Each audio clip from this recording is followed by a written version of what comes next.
Hi there, my name is FixFox and welcome back to this Factorio Lazy Deathworld run. We are in low orbit over the planet Vulcanis and we are just about ready to drop in. We were successfully able to arrive at this molten planet closest to the sun from the planet Nalvis, where it has a big fence on Nalvis, so we should be able to drop into the planet and spend several hours colonizing the planet of Vulcanis, and that's going to be the main goal of this playthrough. By the way, as we are dropping in, it seems rather odd to me that the engineer just made this spacecraft able to re-enter into any kind of atmosphere, and we didn't test it. This is the very first time that we've gone from a space platform back to a planet. You'd think that we would have had like a guinea pig or something to make sure that it actually works. I don't know. My engineer literally makes nuclear fission without any never mind. He just is like, oh yeah, I'm just gonna put this together and it's gonna work, trust me, it's not gonna explode, no problems there. We're gonna throw down our cargo landing pad and we're gonna get all these different items that are gonna come in from our orbital platform. Pretty much everything that we brought is going to be useful at some point and in some capacity. So first things first, if we're going to be colonizing this planet, you got to get yourself some amount of power, and the easiest way of getting power on Vulcanis is going to be these solar panels. We are closest to the sun. You actually get a bonus for your solar panels. Solar panels do quite a bit better on Vulcanis than they do on any other planet, and we are going to make great use of that. Very, very happy for that. And then we're going to start to look at some of the new resources that are here on this planet as we set up this skeletal structure for our general logistics robot ports and just our general power. The very center is going to be where we build a lot of things, because to the northeast we have sulfuric acid that on this molten planet just springs forth out of the ground via pump jacks. To the west of our sulfuric acid pools is going to be some calcite, and then to the very, very far south of the calcite is going to be a large coal patch. Now, these resources are, well, we're familiar with the coal and we are familiar with the sulfuric acid. We are not familiar with the calcite. And so we're going to have to learn new ways of taking resources that we've never really used before and using some of the things that we already know about and then making some adjustments where necessary. By the way, we're going to have our bots start to pick up rocks that are here on the ground. That's actually going to be very, very important, because another new material that we haven't talked about yet is the basics for tungsten. Tungsten ore is going to eventually be turned into tungsten carbide and into tungsten plates. Very, very useful and dare I say, very, very necessary. Now, we do have calcite processing that is going to be available, and it will be unlocked once we start to mine any amount of calcite from the ground. You can't pick up a rock and have calcite spring forth from it, but on this planet, apparently iron ore and copper ore will spring forth. But there we are. There is your calcite processing completed. And with that, we now have the ability to then more or less use the refineries that we are very, very familiar with from our home planet and turn some sulfuric acid and some calcite and some coal into new liquid materials through a form of coal liquefaction. Now, coal liquefaction was in the original Factorio game, and it is a very, very useful way of turning coal into other oil products. And if you don't have any oil of other products, then yeah, coal patch will absolutely do it. It's a nice way to supplement what you already have with your pump jacks. And then also you can do some remote oil production. You can make chips, you know, on site with this sort of coal liquefaction. But on this planet, it's immediately going to give us a little bit of a jump-started ability, because there's so much sulfuric acid and there is so much coal and there's so much of this calcite.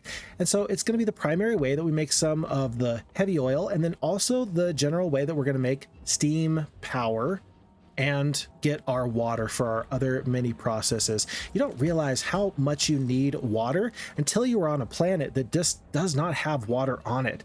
And so without a big lake, or rather with only big lakes of fire, yeah, we needed to find a way to get water here, because otherwise shipping water to Vulcanis just to get any amount of life would be a bad time. By the way, folks, we are going to be setting up a couple of these stone furnaces, and that's actually important because I didn't bring enough materials. Like, I didn't want to necessarily do this the way that I did for a run from about a year ago. I posted a video talking about trying to conquer different planets like Gleba or Vulcanis without any space supplies. And so literally I dropped to the planet with nothing but the armor on my back. And it worked out okay, but it's important to note that you do have the ability to smelt everything that you need, and we use some of that pre-knowledge to not stock our ship so full. I wasn't trying to put myself in a difficult position, but it did kind of happen. So I've cut out a lot of belt creation and pipe creation here in this playthrough. If I could go back to the time that I was stocking up the spaceship, I would have brought about 500 belts, and I probably would have brought about 500 pipes. And any less than that is just asking for trouble.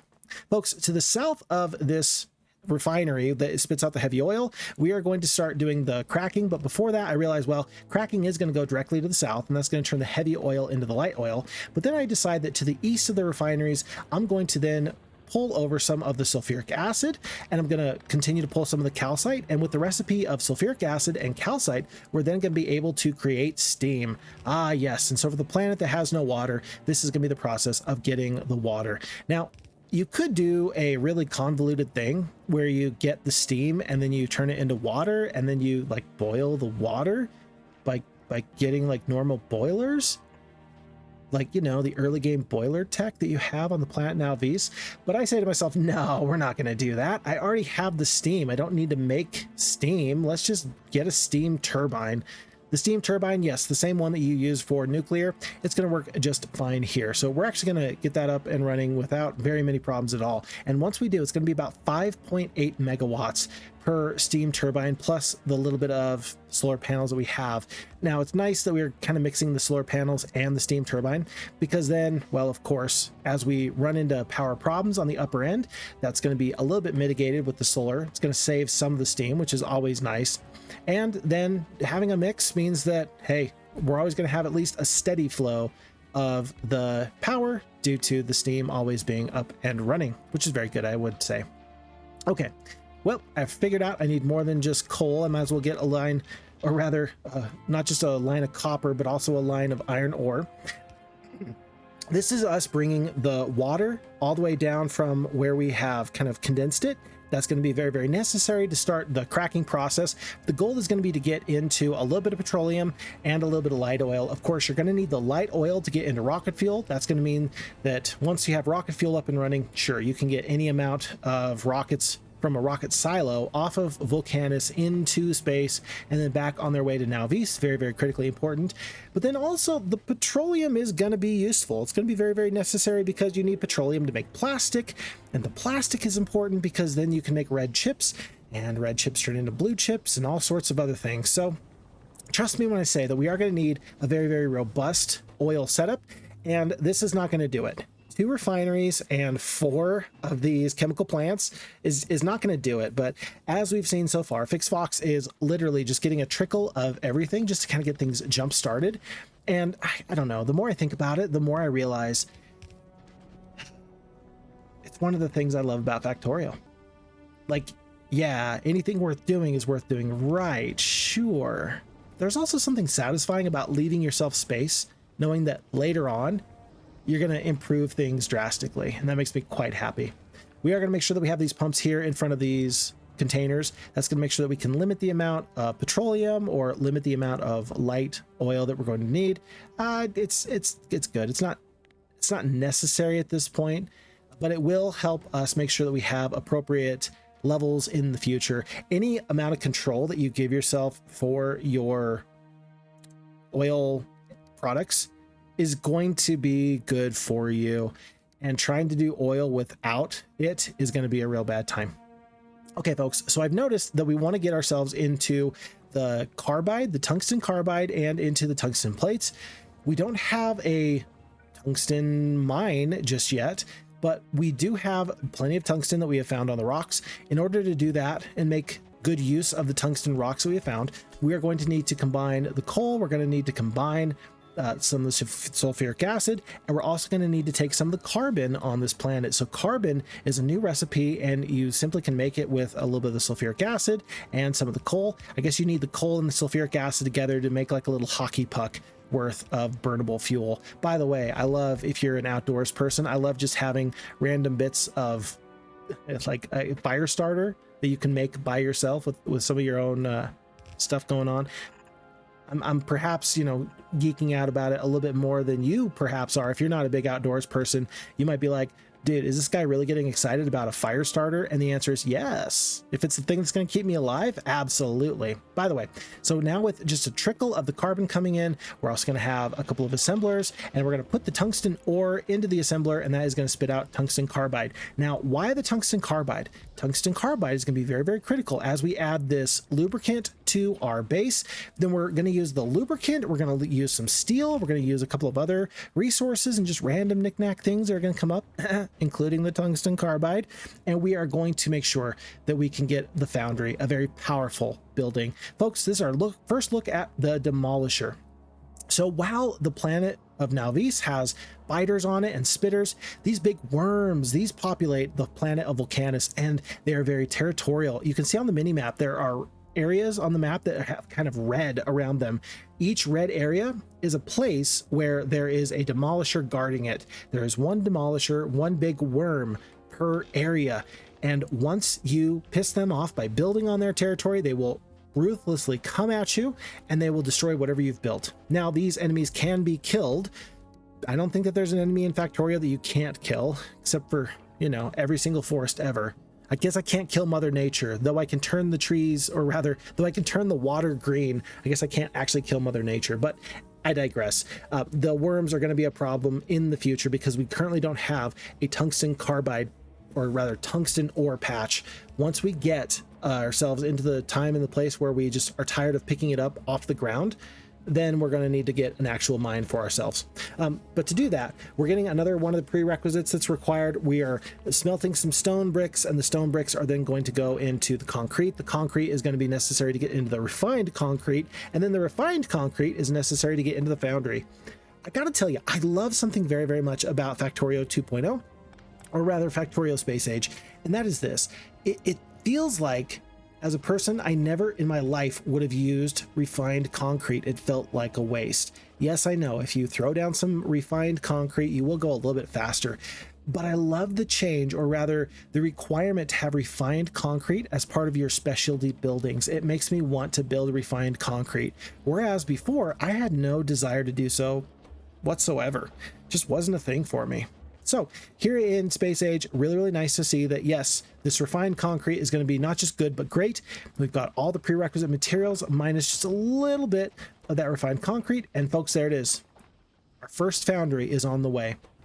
Now, I'm going to be wasting a little bit of this lubricant. And the reason I'm doing so is because you could build more foundries out of this assembler, sure. But if you build a foundry in a foundry, you get a production bonus, as if you have an inherent production module in the very building itself. And it works with a lot of materials. It works with pretty much, wait, does it work with everything that the foundry can build? Yeah, I think the answer is yes, actually, now that I think about it. Well, I'll be. Everything that you build in the foundry gets a production bonus, and it can build a lot of stuff. It can build gears, it can build iron plates, copper plates, it can build belts for you, it can build underground pipes and pipes, it can make low density structures. The foundry is truly an awe-inspiring sort of building. And there you can see, as I'm making this other foundry right there, there was the purple bar right below the progress bar. That indicated that when you buy 2 foundries, you get a third one for free.